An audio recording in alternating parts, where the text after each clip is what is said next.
So we have two main revenue streams. We're first selling this device for a fixed price, which is the wearable you need to capture the data.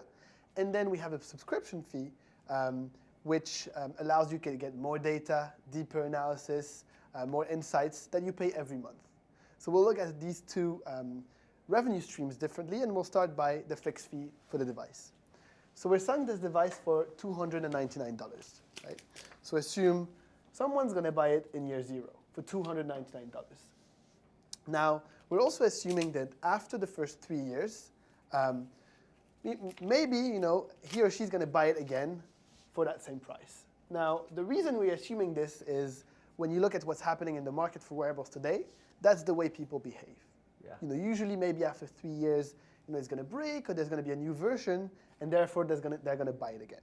Makes sense. Cool. Then we look at the repurchase rate. So we've assumed that someone's going to buy it in year 0, that someone's going to buy it for 100% of. That's what you mean by next. Exactly. There's 100% chance that person buying it because we're assuming it, right? Sure. But say 3 years later, not there's not 100% chance that the same person, is going to buy it again. And the reason for this is maybe his behavior will have changed. He won't have the need anymore. Stopped competing. Exactly.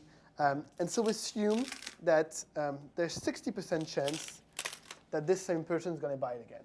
All right. And again, that comes from the research on the way people behave in the market.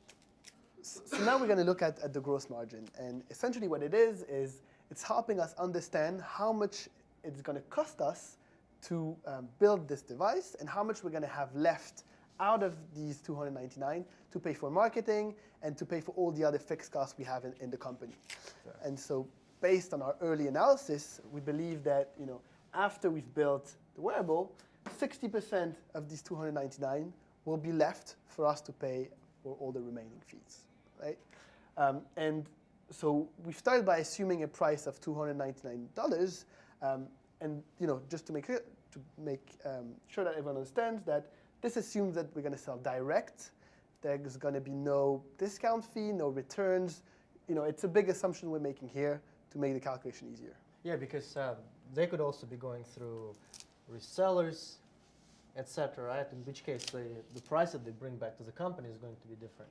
Yeah, this goes back to, in the LTV, you're just trying to get the ballpark number here.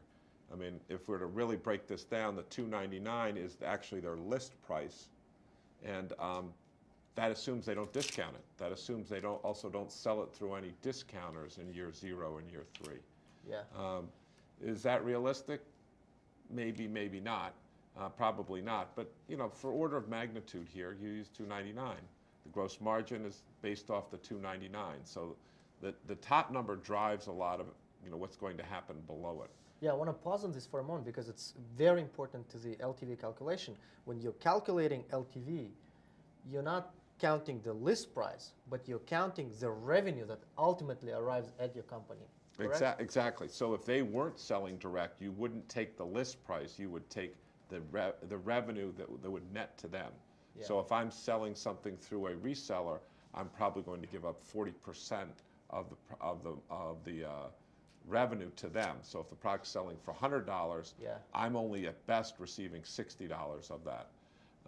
Even if I'm selling direct, if I'm selling a product for $100, I might have to discount that. And right, if I discount it by 10%, then that number is 90. So we could go through this, but Alessandro and Dan feel comfortable that they're going to sell this at list price to a customer that's price inelastic. If it does the job, they're going to buy it at that price. They'll buy it online and they can go direct. And that's what their primary market research has shown. Exactly.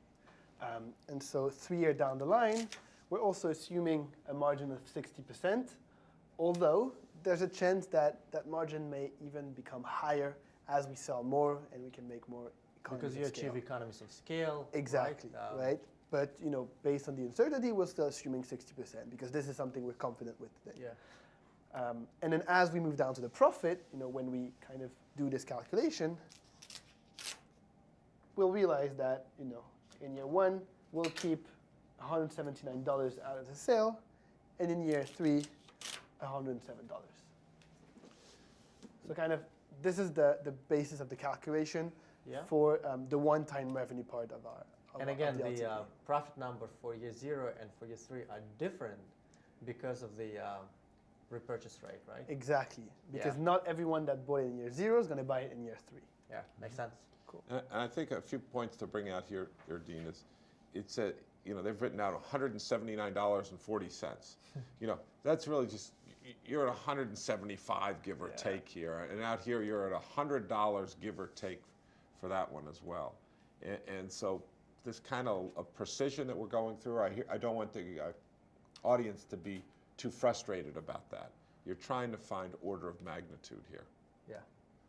I think the other thing that's really nice here is they are referencing Fitbit, which they have been able to study because Fitbit has gone public. So they look at their numbers and they find out, are these reasonable numbers, are these not reasonable numbers, the repurchase rate, the price, the margins. So they're sanity checking their numbers as they've gone through the process, which gives much more confidence to them and credibility to someone sitting and listening to this, saying, do they know what they're doing? Is this accurate? Yeah, because one of these days, these guys might be meeting venture capitalists, and these people will certainly be looking at Fitbit numbers. Absolutely. And that would be a good proxy, a good comparison to Humon. Yeah.